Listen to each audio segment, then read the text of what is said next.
Hey guys, this is Jack here. This is a video response to Kripp's video on No Life Gamer.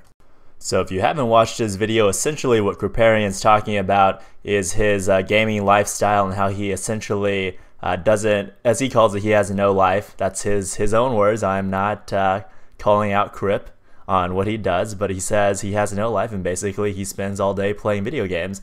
And what is it, like the first 2 or 3 weeks of Diablo 3, he literally didn't leave his house, which that seems a little bit excessive to me, but that was basically his definition of no life, is playing video games 24/7 to the exclusion of everything else in one's life.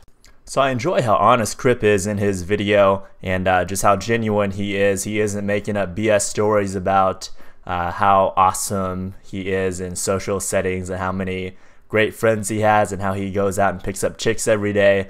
He's just very genuine about his life, and he fully owns up to the fact that he just plays video games all day and he loves that.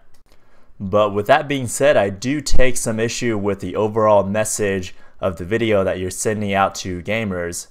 You know, this is not a personal attack or anything like that. I don't know you, Kripp, so I don't really know what really drives you. So if you really are happy playing video games 24/7 to the exclusion of any other experience in life, then you know, that's more power to you. Do what you love. But I would guess that most gamers are not fully satisfied simply by playing video games you know, for all of their time. I think most gamers out there have more goals and aspirations that they're trying to reach, and gaming for them can turn into more of a distraction rather than something that they truly are wanting to spend 8+ hours a day on. I know for me, I used MMOs a lot to kind of get over, my dad died when I was in 8th grade, and then I just played EverQuest. I didn't do anything else. I played EverQuest. When my girlfriend broke up with me in high school, I just played World of Warcraft all day. That was my way of escaping.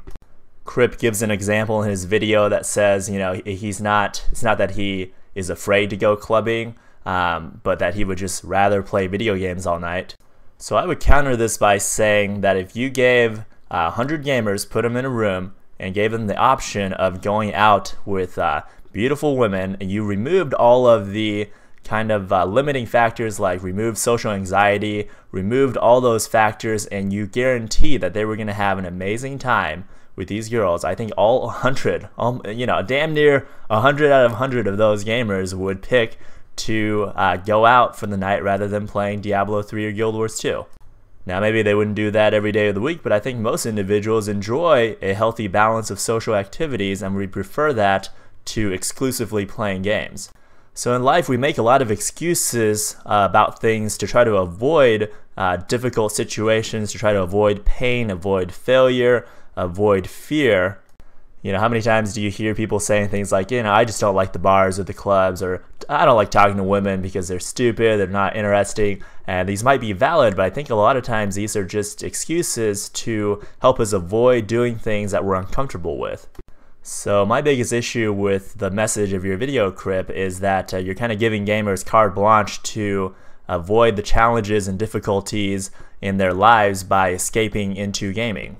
So I think we all need balance in our lives. Everything in life taken in moderation is fine. A little bit of alcohol here and there, a little bit of caffeine, but never meth or herpes. That is not okay, even in any kind of moderation.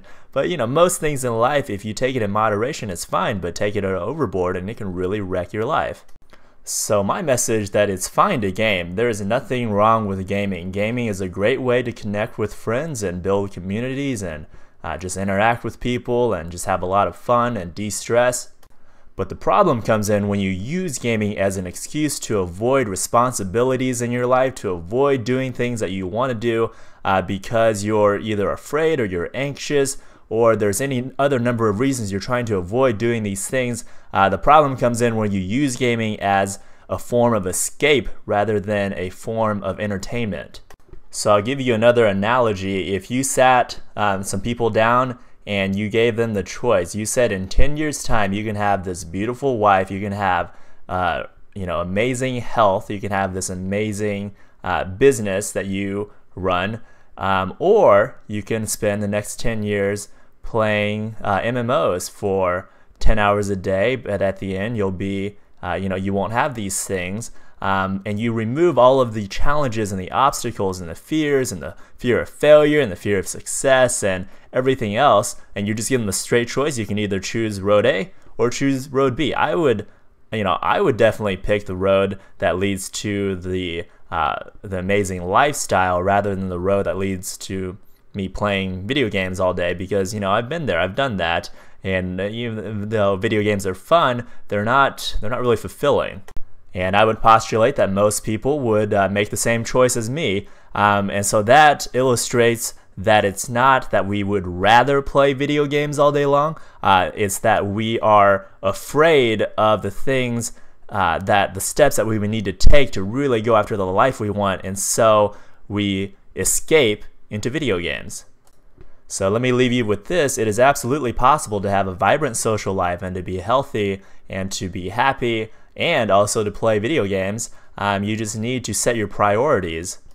When you kind of go through life with this, fuck it, I don't care what I do attitude, then really you're just going to go after the immediate satisfaction, the immediate pleasures. And so if you need to set down, I find it very helpful to write just a list of goals out of exactly what you want to accomplish, and read that morning and night, and that's going to remind you every day when you're making little decisions on, is this going to help me achieve my goals in the long term?